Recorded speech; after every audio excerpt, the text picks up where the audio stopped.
pagkatapos na mamatay ang kanyang mga anak, the Lord gives and the Lord takes away. Blessed be the name of the Lord. Hallelujah.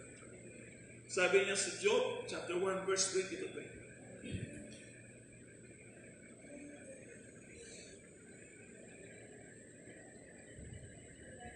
You may going through a hard time today, kahit na hindi, pero maaaring dumating yan sooner or later. Remember this word from the Lord, mga kapatid.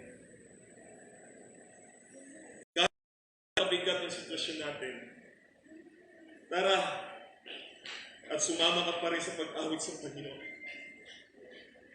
Kahit sa mga times na you don't feel it, hindi naman hypocrisy yun. Kapag may mga songs na parang hirap kang kantahin kasi feeling mo, di mo naman nararamdaman yung pag-asa na yun o yung kagalakan na yun. But you can still sing that as prayer, as sabihin kay Lord, Lord, di ko nararamdaman itong totoo sa akin ngayon. Pero prayer ko that you will restore to me the joy of my salvation. Amen. Or kung di mo talaga makanta yung ibang parts ng song, okay lang yun. Don't sing. Pakinggan mo yung mga kasama mo sa church na umaawit sa'yo.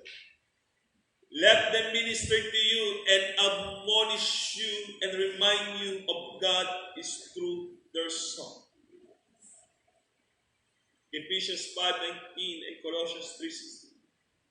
At kung wala ka mang pinagdadaan ng difficulties niyan, be aware na merong mga kasama tayo sa church na suffering and in pain. Meron kang opportunity to minister to them by singing. Hallelujah! Huwag mong ipagkait sa kanila ang boses mo. Kaya mahalaga rin kilala mo ang kasama natin sa church. Get to know their stories. Spend time with them. Dalawin mo sa bahay. Imbitahin mo sa bahay nyo. At kung sama-sama tayong kakanta, we share our song because we share our stories. Amen.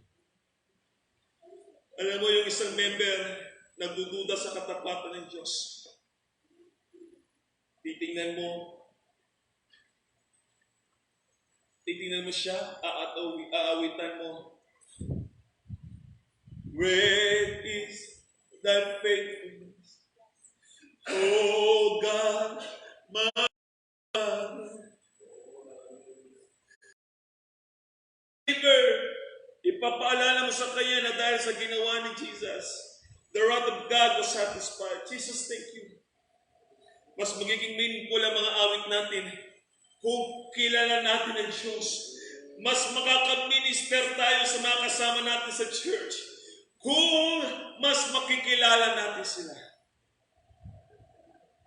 As we sing together, lalo na sa mga panahong mahirap, mas lumalalim ang pag-ibig natin sa isa't isa. Amen. Mas tumitibay ang unity natin as a church. Like last years, sa isang members meeting natin, may mga issues na lumabas. Meron ding naging na sa usapan. Meron mga nasaktan sa mga salitang nabitawan. Maraming naging mabigat ang kalooban dahil sa kaganapang di inasahang mangyari. Nakalagay sa agenda noon ang huling gagawin natin ay kantahin yung Christ, the sure and steady anchor. Di sana natin itutuloy kasi bago lang sa atin. Kasi masakit. Hallelujah.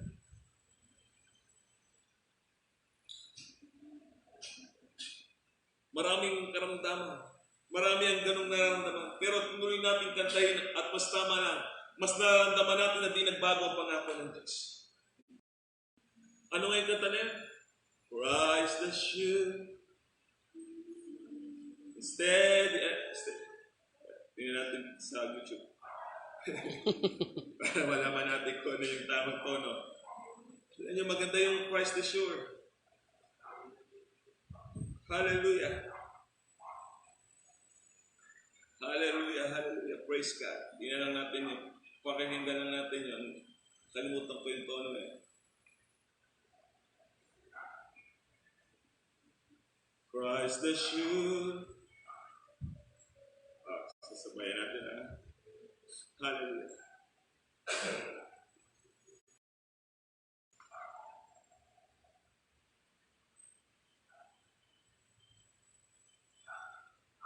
Hallelujah.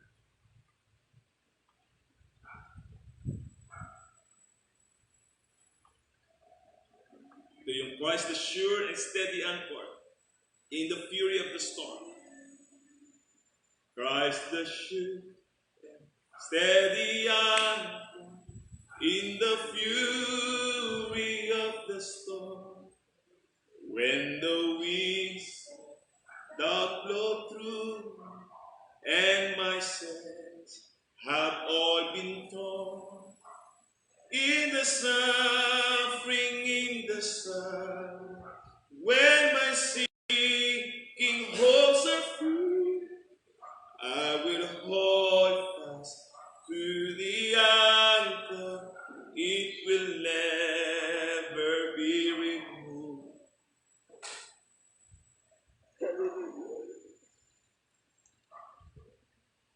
Sa kabila ng trahedyang nangyayari sa buong mundo, sa mga sakit na naramdaman mo sa puso mo, sa pinagdadaanan natin,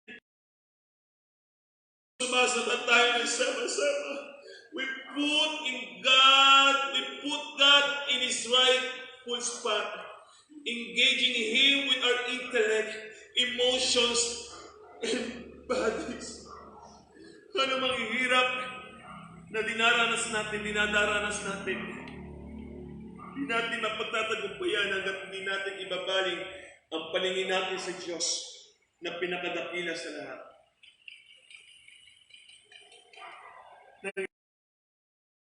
Hindi tayo magkakasamang umaawit. Yes. Hallelujah. Hallelujah, Jesus. Tayo lahat ay tumayo at lumapit sa altar. Hallelujah. Awit tayo sama-sama.